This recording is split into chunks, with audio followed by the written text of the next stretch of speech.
ആരുമില്ലാത്ത അവസ്ഥയല്ല ലോൺലിനെസ്.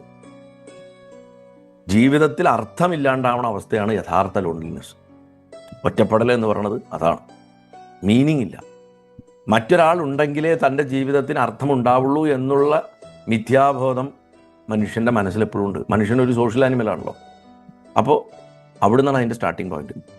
ഇപ്പോൾ ഒരു വ്യക്തി ഒരു വലിയ കൂട്ടുകുടുംബത്തിൽ ജീവിക്കുമ്പോഴും അയാൾ ഒറ്റപ്പെടൽ അനുഭവിച്ചേക്കാം. അതിനിപ്പോൾ അയാളെ ആരും അവഗണിക്കണമെന്നൊന്നുമില്ല. ഇപ്പോൾ ചിലർ പറയും, ഞാൻ ആ വീട്ടിൽ ചത്തതിനൊക്കുമേ ജീവിച്ചിരിക്കലും പോലെയാണ്, എന്നെ ആർക്കും വേണ്ട എന്നൊക്കെ പറയും ചിലർ. പക്ഷേ ഇവിടെ അങ്ങനത്തെ വിഷയമൊന്നുമില്ല.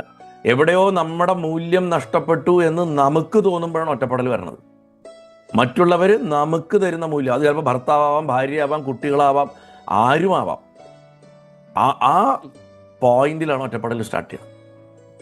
ചില സമയത്ത് അതേ വ്യക്തി തന്നെ ഒരു കൊടുങ്കാട്ടിൽ പോയിട്ട് ഒറ്റയ്ക്ക് ഇരിക്കുകയാണ്, പക്ഷെ അയാൾക്ക് ഒറ്റപ്പെടൽ തോന്നുന്നില്ല, അയാൾ പൂർണ്ണത അനുഭവിക്കും. നമ്മൾ തന്നെ ചിലപ്പോൾ ഒരു ബീച്ചിൽ പോയിരിക്കുമ്പോഴോ അല്ലെങ്കിൽ ഒരു കോഫി ഷോപ്പ് പോയിരിക്കുമ്പോഴോ ഒറ്റയ്ക്ക് ഇരിക്കുമ്പോൾ നമുക്കൊരിക്കലും ഒറ്റപ്പെടൽ തോന്നണമെന്നില്ല. ഇനി ആരുമില്ലാത്തൊരു സ്ഥലത്ത്, വിജനമായിട്ടുള്ളൊരു സ്ഥലത്ത് നമ്മൾ പോയിട്ട് ഒറ്റയ്ക്ക് ഇരുന്ന് കഴിഞ്ഞാലും നമ്മുടെ മനസ്സിൽ പൂർണ്ണതയുണ്ടാവും. അപ്പോൾ അതെന്താ? അതാലോചിച്ച് നോക്കൂ, അതെന്തുകൊണ്ടാണ് സംഭവിക്കുന്നത്? അപ്പോൾ എന്താ യഥാർത്ഥത്തിൽ ഒറ്റപ്പെടൽ എന്നുള്ളത് നമുക്ക് കൃത്യമായിട്ട് മനസ്സിലാക്കാൻ സാധിക്കും അവിടെ. അതുകൊണ്ട് പ്രശ്നം ഒറ്റയ്ക്കായിട്ട് ഇരിക്കുക എന്നുള്ളതല്ല, പ്രശ്നം ബന്ധങ്ങൾ മുറിക്കപ്പെട്ടതായിട്ട്, ബന്ധങ്ങൾ വിച്ഛേദിക്കപ്പെട്ടതായിട്ട് തോന്നുമ്പോഴാണ് ഈ മീനിങ്ലെസ്നെസ് ഉണ്ടാവുന്നതും ഒറ്റയ്ക്കായി പോയി തോന്നുന്നതും. നീ ശരീരമല്ല, നീ മനസ്സല്ല, നീ ആത്മാവാണ് എന്ന് കൃഷ്ണൻ ആവർത്തിച്ചിട്ട് ഭഗവാൻ പറയുന്നുണ്ട് അർജുനൻ്റെ അടുത്ത്.